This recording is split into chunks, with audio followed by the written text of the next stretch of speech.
Hey everybody, welcome back to the channel. I'm Jim, or you can call me JLA, or the JLA member, or just, hey, you big dickhead.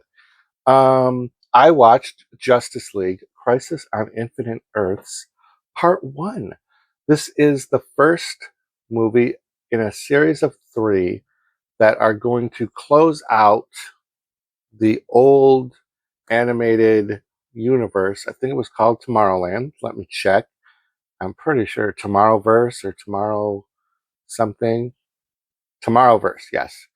Um, the reason why I don't have a real strong memory of the title of that is because I didn't really thoroughly enjoy this whole Tomorrowverse, to be completely honest.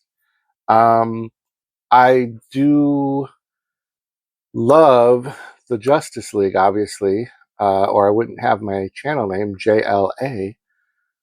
And I really, really enjoy Crisis on Infinite Earths. It's one of my favorite DC crossover maxi series. I know it's considered probably a mini series, but it was so big at the time that it was pretty maxi. I think it was 12 issues, and it was crossover into other comics.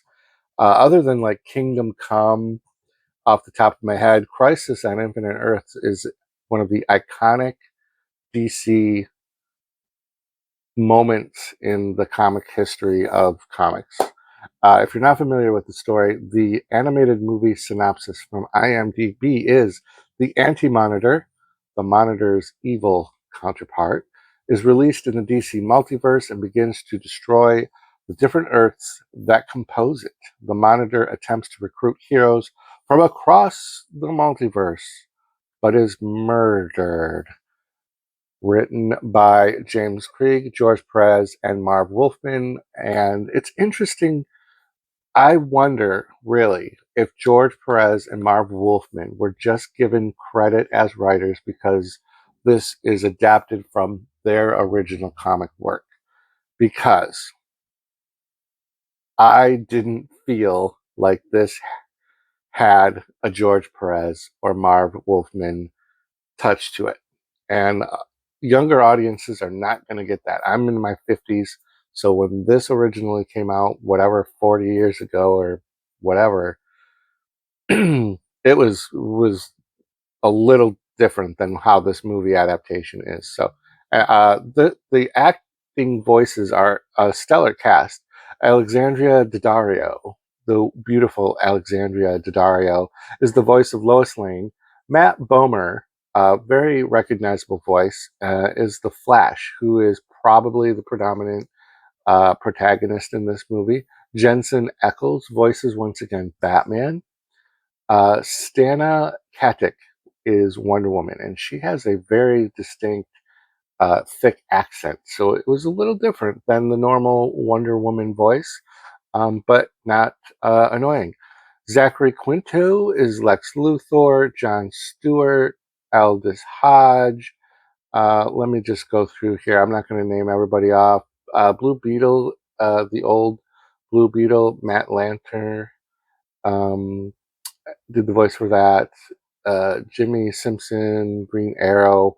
There's so many characters in this. Psycho Pirate, Jeffrey R. End, Monitor, the Monitor, Jonathan Adams, Superman, Darren Chris, and there's so many characters because this is the big multiverse thing. So it's interesting to me that the Monitor, if you don't already know the story of Crisis on Infinite Earths, the everyday fan has um unfortunately a you're going to compare it to Marvel's multiverse saga that's going on right now. You're going to draw very strong comparisons between the Monitor and the Watcher. It is so hard not to. Even me knowing the differences between these two stories, the way they introduce the Monitor when they do in this movie, it is like you're listening to the Watcher do one of the intros to one of the What If animated episodes on Disney Plus. I think that's unfortunate. Um, what is also unfortunate is that I have a little bit more down on this movie than I do up. And it's not anything other than maybe I'm just not the target audience for this. Maybe this is teetering on just trying to close out the old DC entertainment universe so that we can move forward with the new animated projects that are going to tie into the live action continuity with the new James Gunn verse. But I just didn't like some of the tweaks that this story did, and I won't go into specifics because if you're not familiar with the original story, it's not even probably going to bother you. I'm not a big fan of 100% on the looks of the Tomorrowverse characters. They have very thin waists. I do like the broad, thick outlines of the animation of the characters. I didn't like the look of. There's a character called Amazo in this. I didn't like the Lex War suit in this. They were not accurate to the original story or what I'm familiar with. Um, so it's really tough. And this is the first of three movies, so it's really drawn out. There is not enough action for me to keep me 100% engaged in this film. I wish there would have been. I know we're world building the story to elevate the threat, but at no time did I feel like the threat was, you know, too big of a deal. And there was a lot of characters. They finally at about the 50-minute mark, there was like the eye candy, the eyegasm thing for comic nerds, where they have the harbinger picking up heroes and other people because they're not all heroes, um, and placing them in this little alien ship so that they can come up with their game plan.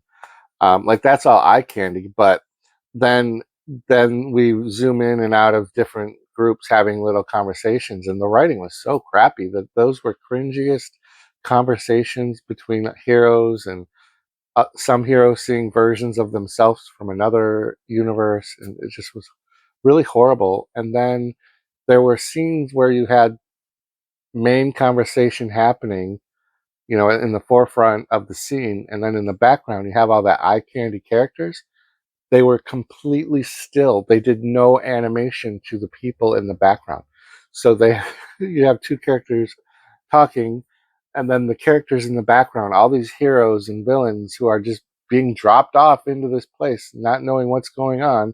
Nobody was moving. Like they were literally just standing still. It just did not look right. I think there's just a lot going on, and not. I don't know. I'm hopeful for part two. I don't know when that's releasing. I believe all three of these movies, and this was 93 minutes, by the way, if I didn't mention that. So I believe there'll be 3 hour-and-a-half movies, which will end right at the toward the end of this year. I believe the next one would come out in spring, and then summer, and then that sets up for the James Gunn verse animation starts at the end of this year in the fall, I believe. I could be wrong. Let me know in the comments down below. But not amazing, not 100% on this. I'm gonna be optimistic that it was just because their story building, and there's so much I didn't mention because there's there's other things that bothered me as well, but I just kind of like I'm putting that aside. I did find like a few things entertaining, but there were too many times when my attention was just drifting a little bit. Not to the point where I got on my phone. That's a key marker for me.